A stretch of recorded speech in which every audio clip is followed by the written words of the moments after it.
Jet stream तथा monsoon. अपना भारत है ना, तो भारत को कौन सा वाला जेट स्ट्रीम प्रभावित करेगी? सब ट्रॉपिकल STJS वाला कि SPJS वाला?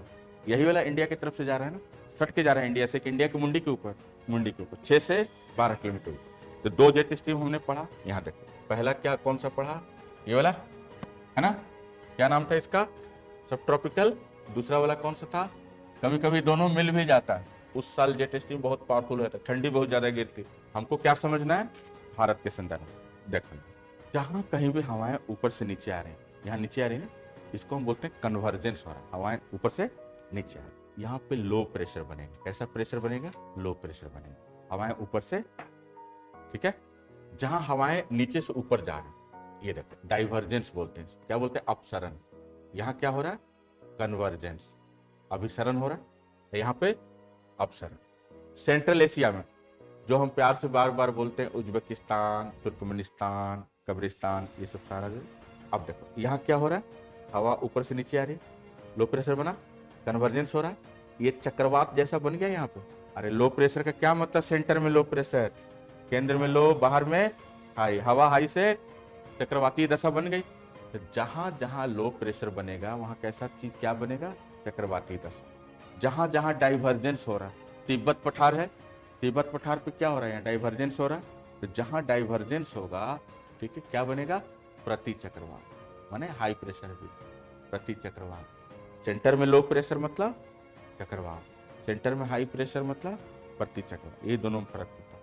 इसमें बाहर से अंदर हवाएं आती, इसमें अंदर से बाहर। तो इसमें देखो हवाएं अंदर से बाहर जा रही, हवाएं अंदर से बाहर जा रही, इसमें हवाएं बाहर से अंदर आ रही, इसमें हवाएं बाहर से अंदर आ रही। एक यहाँ पे चक्रवात बना फ्लोरिडा के आसपास। तो हमारे सिलेबस में फ्लोरिडा पढ़ना है, यूरोप पढ़ना है, सब नहीं ना है। हम किसके संदर्भ में बात कर रहे हैं, भारत के संदर्भ, मानसून के संदर्भ। तो इस चीज को खाली ध्यान रखिए कि सेंट्रल एशिया में सुलेमान पर्वत की तरह, हिंदू कुश पर्वत की तरह ये चक्रवात बन गया। कैसा प्रेशर है बीच में, लो प्रेशर, तो यह चक्रवाती दशा व्याप्त हो गई, ठीक है। चक्रवात उत्तरी गोलार्ध में कैसा घूमता है, एंटी क्लॉकवाइज। ये हवाओं को खींच के इंडिया की तरफ लेते हैं, पूरे पंजाब, हरियाणा, यूपी, बिहार। जो शरत काल में अपने इंडिया में जो शीतलहर चलता है ना, वो शीतलहर कुछ नहीं, वो नीचे उतरती हुई जेट धाराएं, ठीक है। क्या चीज है वो, उतरती हुई जेट धाराएं, ठीक है। इसको चार्ट के रूप में कहीं साइड में बना लेना, चक्रवात और ये एंटी साइक्लोन, प्रति चक्रवात, इसको साइड में कहीं बना लो, ठीक है। देखो जी, चक्रवात में क्या होता है, सेंटर में, बाहर में। एंटी साइक्लोन में क्या होता है, सेंटर में, बाहर में, लास्ट, अंतिम चीज। उत्तरी गोलार्ध में चक्रवात एंटी क्लॉक, घड़ी की सुई के विपरीत दिशा, एंटी क्लॉक वाइज घूमता है, घड़ी के सुई के विपरीत दिशा में। उत्तरी गोलार्ध, इंडिया किधर है, उत्तरी गोलार्ध में, इक्वेटर से ऊपर है ना। जस्ट इसके उल्टा कर लो तो घड़ी के सुई के दिशा में, क्लॉक वाइज, घड़ी के सुई की दिशा। इसको बना लीजिए साइड में, कहीं किनारे लिख लो, खत्म हो गया। ये कहीं साइड में लिख लीजिए, जरा से यहाँ देखो तो बाबू। तो मध्य एशिया में क्या चीज बन रहा है, मध्य एशिया में क्या बन रहा है, चक्रवात बन रहा है। अब चक्रवात की दिशा क्या होगी, एंटी क्लॉक। तो ये हवाओं को किधर खींच लेगा, भारतीय भूखभूमि, मुख्य भूमि की तरफ। ये घटना कब घटित हो रही है, सितंबर अक्टूबर में, ठीक है। नवंबर दिसंबर कितना ठंडी रहती है उत्तर भारत में, यूपी बिहार में कितना शीतलहर चलता है। तो कोई पूछ दे कि शीतलहर क्या है, तो शीतलहर कुछ नहीं। आप दिमाग में, यहाँ पे कानपुर में बैठे हो, शीतलहर चल रहा है कानपुर में, तो कुछ नहीं, वो जेट स्ट्रीम आ रही है, नीचे उतर रही है जेट स्ट्रीम, पाकिस्तान के ऊपर, तजाकिस्तान के ऊपर, तुर्कमेनिस्तान, वही जेट स्ट्रीम नीचे आ रही, ठीक है। और आके किधर आ गया, ये किधर बैठ गया, पूरा ये उत्तर भारत।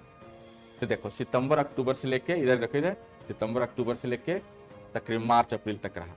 अब आओ असल कहानी। सूरज दिसंबर में किधर है बाबू, ऑस्ट्रेलिया की तरफ नीचे, जनवरी में और ऊपर, फरवरी, मार्च, अप्रैल, गर्मी बढ़नी शुरू हुई, मई, जून। तो जैसे जैसे सूरज इधर आएगा, क्या करेगा सूरज, ये आके जेट स्ट्रीम को भगा दिया भारत की भूमि से, पूरा एरिया गर्म हो गया, हुआ। पूरा एरिया गर्म हो गया। यहाँ कैसा प्रेशर बन गया, हवाएं गुजरात शाखा, अरब सागर शाखा और बंगाल की खाड़ी से, मानसून आ गया। मेरी बात समझ पा रहे हैं? उसी टाइम जब सूरज ऊपर आ रहा था, जेट स्ट्रीम यहाँ से, ठंडा वाला जेट स्ट्रीम जो सितंबर में आया था, ठीक से एकदम ठाठ से बैठा था इंडिया में, एंजॉय कर रहा था। सितंबर, अक्टूबर, नवंबर, दिसंबर, जनवरी, फरवरी, मार्च, अप्रैल तक एकदम ढीठ की तरह एकदम अटका रहा है। जब सूरज देवता आए, छोड़ के भागना शुरू। मैंने ठेठ भाषा में कहने का मतलब गर्मी बढ़ गई। अब देखो इधर एक और प्रक्रिया जो सबसे इंपॉर्टेंट हो रही है, यहाँ बोर्ड पे देखिए, सबसे लास्ट आखिर चीज आज का, तिब्बत पठार देख रहे हैं लोग। खुद तिब्बत पठार की ऊंचाई इतना ज्यादा है, 4500 मीटर से ऊपर है। किसकी? तिब्बत पठार की ऊंचाई, दुनिया का छत बोलते हैं। देख रहे हैं तिब्बत पठार के ऊपर। तो अब देख के डायग्राम बताओ, तो तिब्बत पठार के ऊपर जेट स्ट्रीम का रुख नीचे की तरफ है कि ऊपर की तरफ? ऊपर की तरफ है ना। कन्वर्जेंस हो रहा है कि डाइवर्जेंस हो रहा है? डाइवर्जेंस हो रहा है, फैल रहा है। तो डाइवर्जेंस का मतलब क्या चीज बताया अभी? प्रति चक्रवात। अब प्रति चक्रवात कैसे घूमता है? तो ये क्या करता है, जो चीन वाला यहाँ एसी बना, एसी मतलब एंटी साइक्लोन एसी, तो जो एसी कहाँ बना? तिब्बत पठार के ऊपर, चाइना में। ये चाइना वाला जो जेट स्ट्रीम को क्या किया कि लेता आया इधर, के बेटा उधर कहाँ जा रहे हो बाबू, इधर आओ, तुम्हें भारत की सैर कराऊं। वहां से उसको मोड़ करके ये इधर लेते हैं, यहाँ लाके बैठता है जेट स्ट्रीम। ठीक है, मेरी बात समझ में आई? और सबसे आखिर में ये बताओ क्या नाम था इसका, इस रेखा का? विषुवत रेखा। और बताइए जरा सा आप लोग, ठीक है? चलिए एक सेकंड और एक चीज बताइए, देखिए जरा सा, सारे लोग अलग कलर ले रहे हैं। ये कौन सी हवा थी? व्यापारिक पवन थी ना। ये चाइना की तरफ से आया, चाइना मतलब तिब्बत पठार की तरफ से आया, आके कहाँ उतर रहा है? मेडागास्कर, मोजाम्बिक, मतलब हिंद महासागर में उतर रहा है। और आके किसको धक्का मारा? व्यापारिक पवन। इसकी काइनेटिक एनर्जी बढ़ गई। बढ़ने के बाद ये इक्वेटर को क्रॉस कर गया। तो जैसे इक्वेटर को क्रॉस करेगा कोई भी चीज उत्तरी गोलार्ध में दाहिने। यही है भारत में मानसून, गुजरात शाखा, अरब सागर शाखा और बंगाल की खाड़ी शाखा। ठीक है।